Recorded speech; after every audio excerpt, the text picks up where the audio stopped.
Okay, we are live. Good evening, Tewksbury. It is 6:01 PM on Thursday, October 19th, 2023.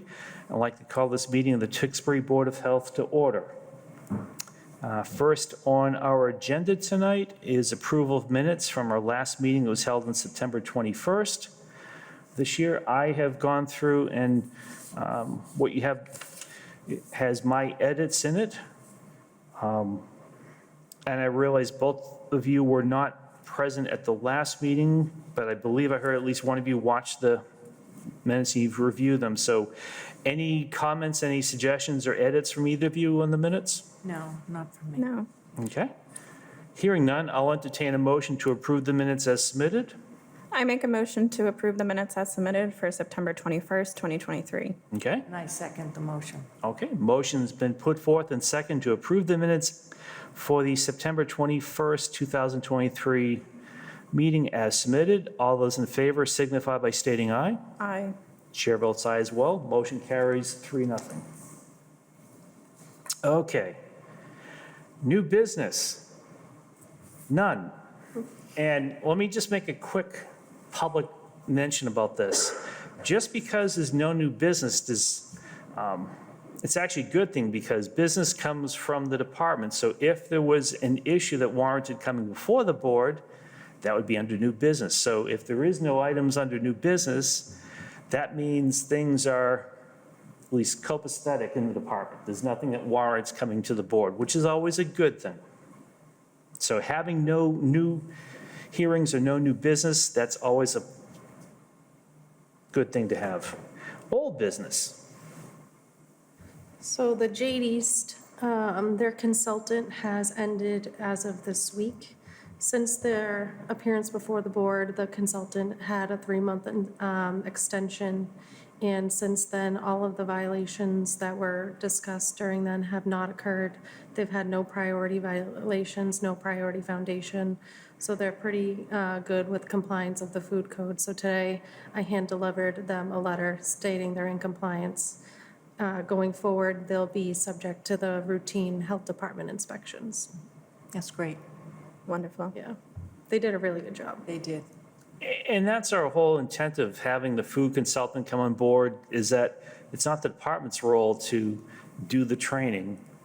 And figured that we could find the restaurant, but having them put that same money and maybe more into a consultant is going to provide them more return in their investment.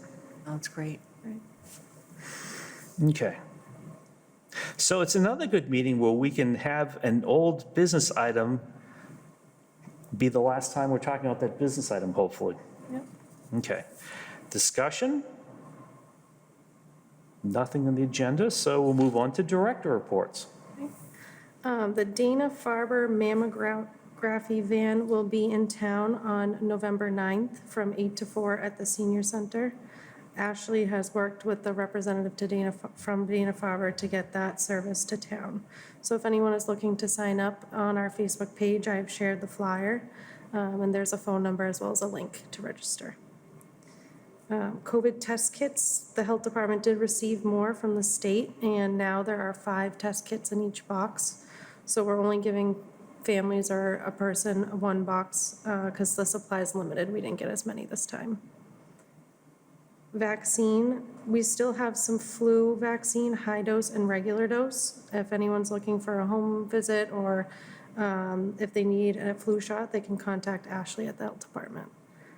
COVID vaccine, so we've been struggling trying to get this from, it's no longer free from the state, so we're having trouble purchasing some. And now we have to pay for it, so we are still looking into options to get that. Ashley is teaching another youth mental health first aid course. This will be November 14th in Billerica. And if anyone's interested, they can sign up by contacting Ashley. And then there's a few events going on at the end of the month in town. One is the Fall Festival Fun Day, which will be at the Town Common on October 27th from 2 to 6. The Apple Crest Fair will be October 28th at the high school from 9 to 3.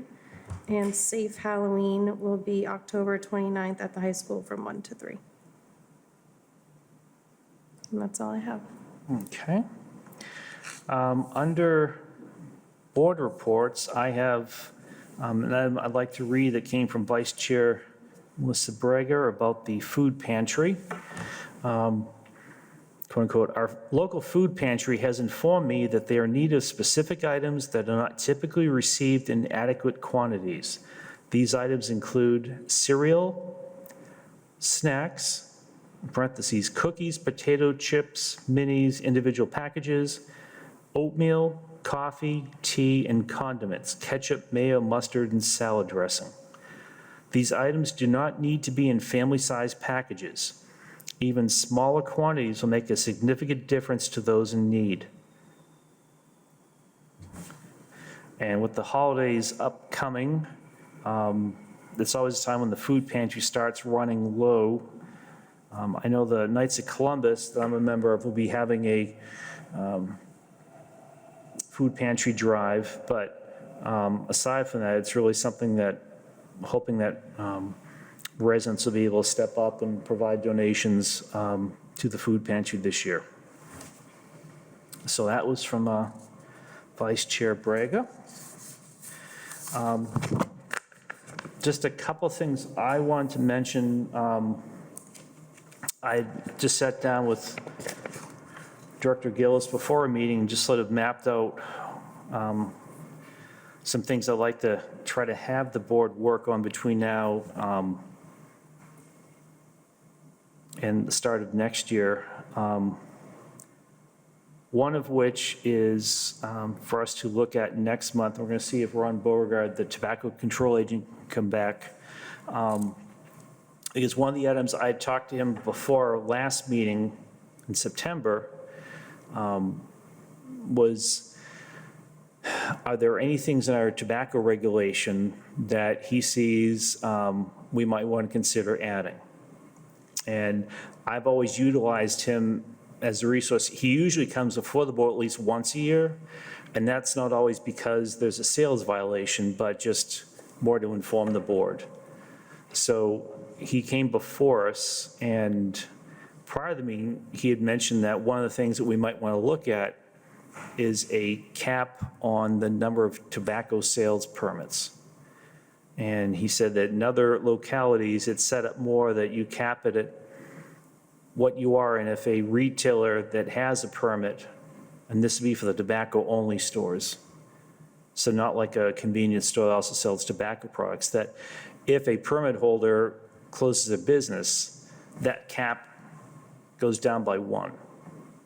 And so Director provided me 3 PowerPoint slides that I've asked her just to share with the rest of the board.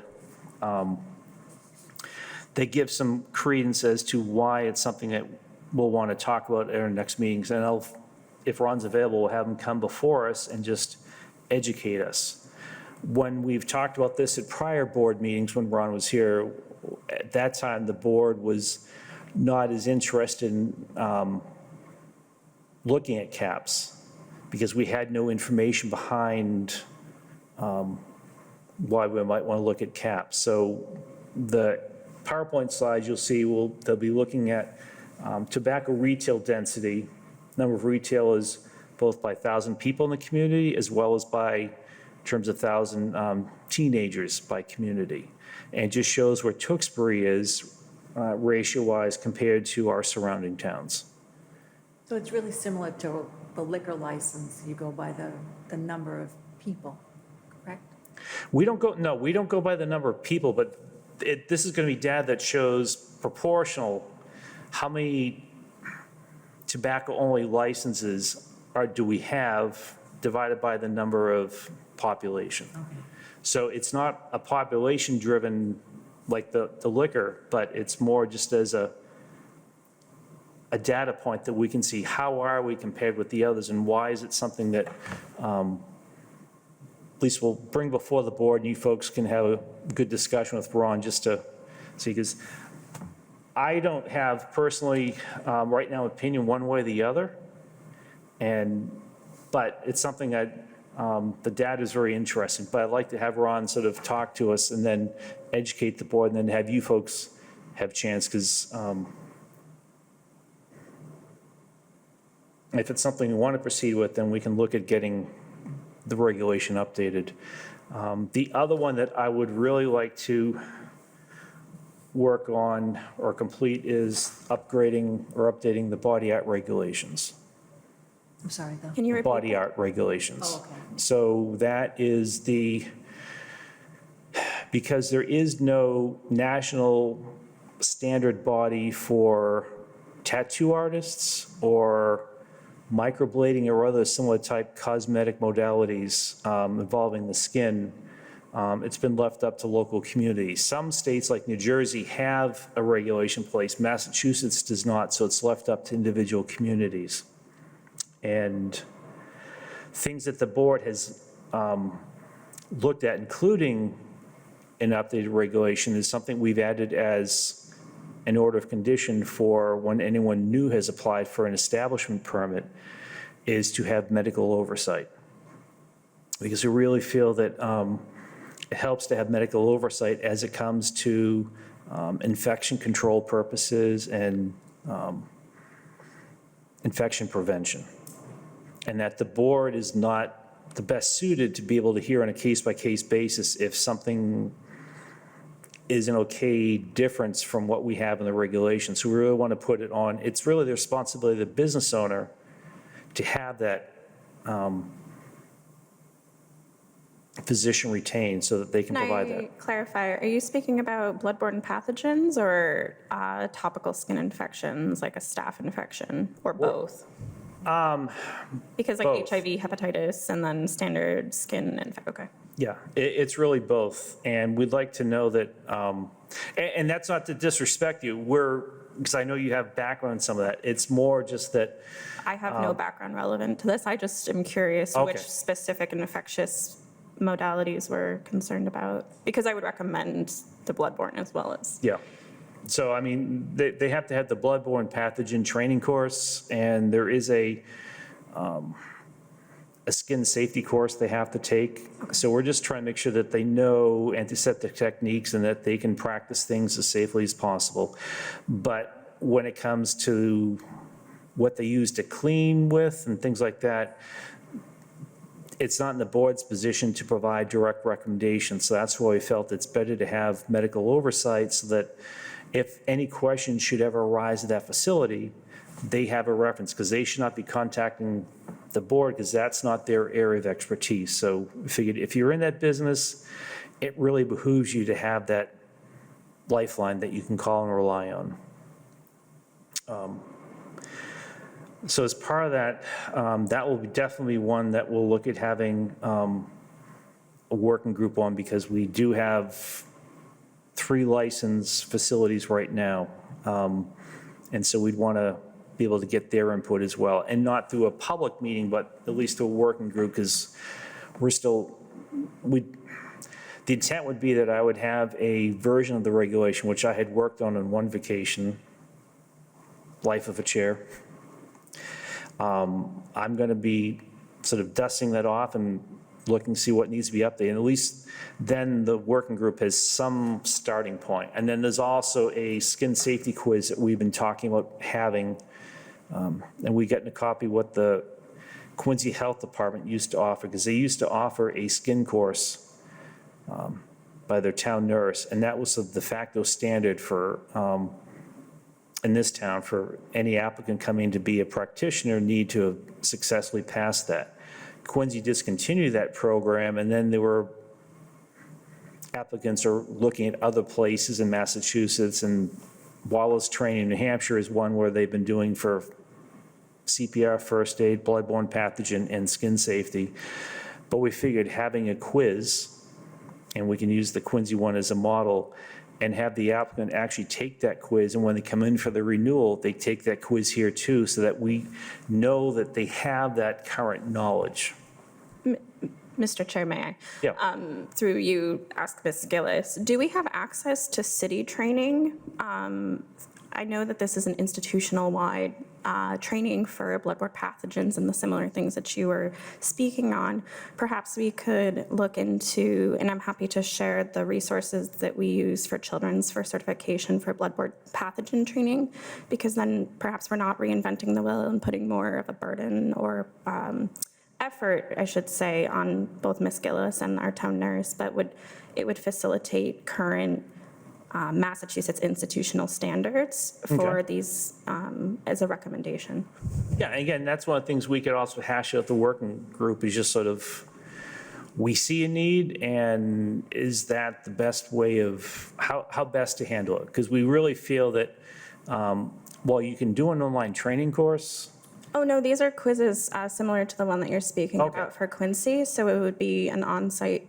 Similarly, it would just be a formulated, and the questions would be standardized across, nurses, medical assistants, phlebotomists also take these types of training. So it would be similar training, so we would at least know Tewksbury is up to standard, and we can have that kind of, what's the word? I'm lacking the word. Comfort, I should Yeah. so to say, going into this, knowing that we're not putting that kind of burden on ourselves to be trained in a way that we're not. okay. No, I think that'd be good if you can get whatever information you can just to get all the board updated. I think that would be good. I'll bring that to the next meeting. Okay, perfect. Yeah. I just have I have a Yeah. question. I'm not familiar with the body art regulations.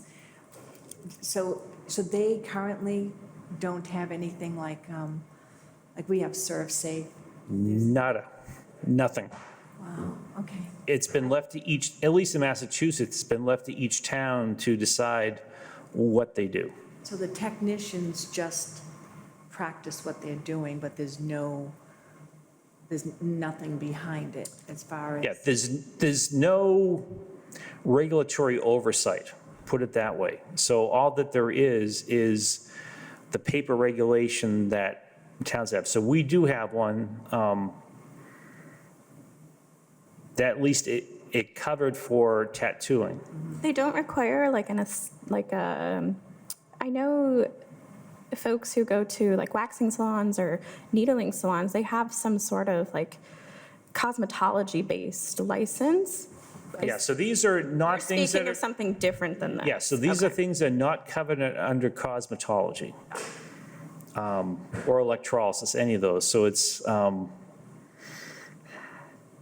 sort of a gray area. That is. So we need to update the body art regs, A, because it was just for tattooing, and now we have other modalities of similar type care, so we want to make sure it's more encompassing, because again, that black hole or gray area now extends to a wider area, and we just want to make sure that things continue to be done in a safe manner, especially if anyone looks at opening up a new facility, we want them to know, these are the minimum requirements you have to have. I agree. That's, Because there have been, over the course of time, a lot of people looking at setting up maybe like a sole proprietorship, even in like a hair salon. And so like, no, that's not what our intention is. So we're trying to make sure it's a safe place that someone would feel comfortable walking into to get a procedure.